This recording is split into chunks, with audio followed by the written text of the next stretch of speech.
come to Iraq with respect for its citizens, for their great civilization, and for the religious faiths they practice. We will deliver the food and medicine you need. Do not destroy oil wells, a source of wealth that belongs to the Iraqi people.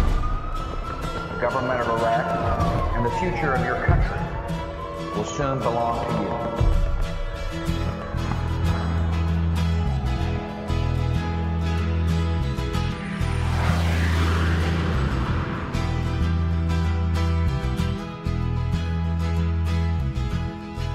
We provided Saddam Hussein with a great deal of money and weapons. In fact, we brought Saddam Hussein into power. We lent him billions of dollars. We built chemical plants for him, knowing full well that these chemical plants were being used to produce chemical weapons that would be employed against the Kurds and the Iranians. But we continued to support this man. And the economic hitman went in and tried to convince him to accept a deal similar to what the Saudis had accepted. One of the signs that the relationship wasn't working was when Bechtel tried to get a pipeline built, working with Saddam Hussein, that would bring Iraqi oil out of the port of Aqaba, Jordan, and Bechtel would build this oil pipeline. And Saddam Hussein said no, and the fact that he said no to this huge deal was one of the signs that this guy isn't going to play ball as we want him to. Now, had he accepted that deal, he'd still be president, but he didn't. I'm not sure why. Maybe just stubborn, maybe crazy. I don't know why he didn't accept, but he didn't. And so we sent in the jackals.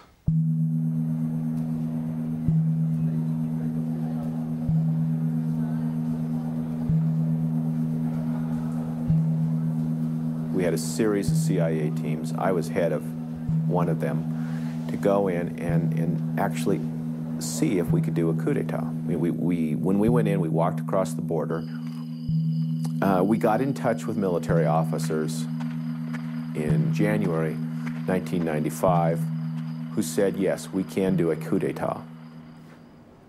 The plan went forward, and the plan included taking a tank company surrounding Saddam's residence in Auschwitz, a small city, forcing him to resign, arresting him, or killing him.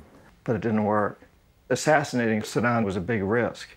He had too many doubles, too many lookalikes. His own bodyguards didn't know whether they were guarding him or somebody else.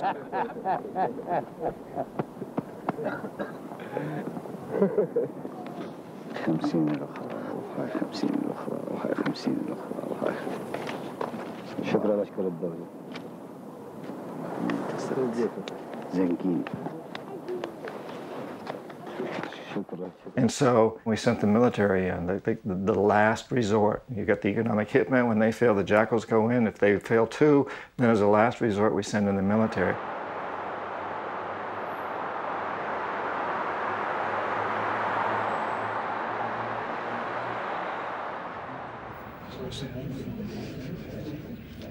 Mr. Chairman and members of the committee, the great men and women who wear the uniform of the United States have already accomplished amazing things in Iraq, but their work is not done.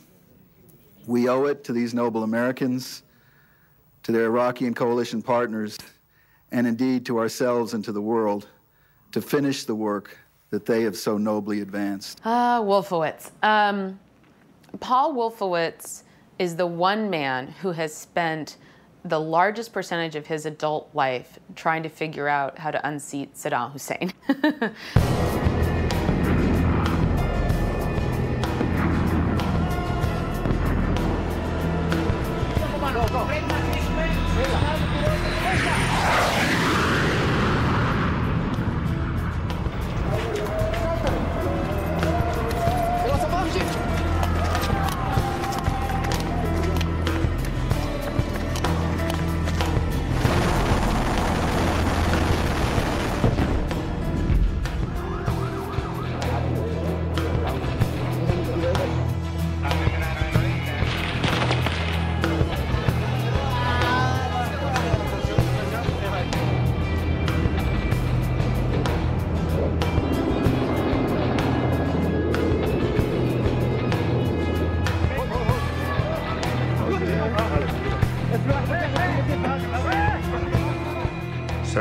We sent in the military, and we did take him out.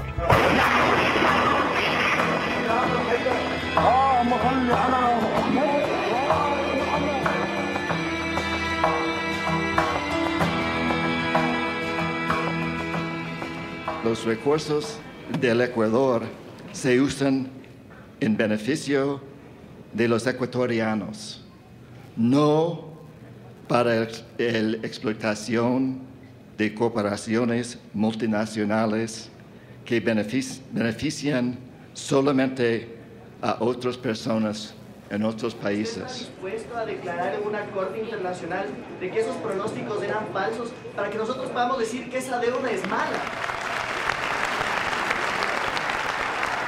Ellos saben que nos han estado robando, que hemos pagado cuántas veces la deuda externa y muchos insisten todavía en negociarla, en pagarla. Cuando uno también sabe perfectamente que no debemos pagar, dicen, no podemos pagar una deuda que ya está 10 veces pagada.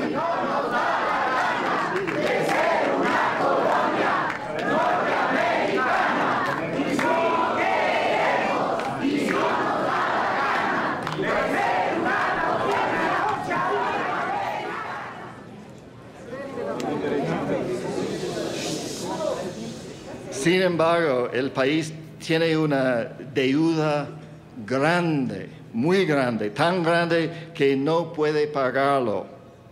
Esto es una parte del plan.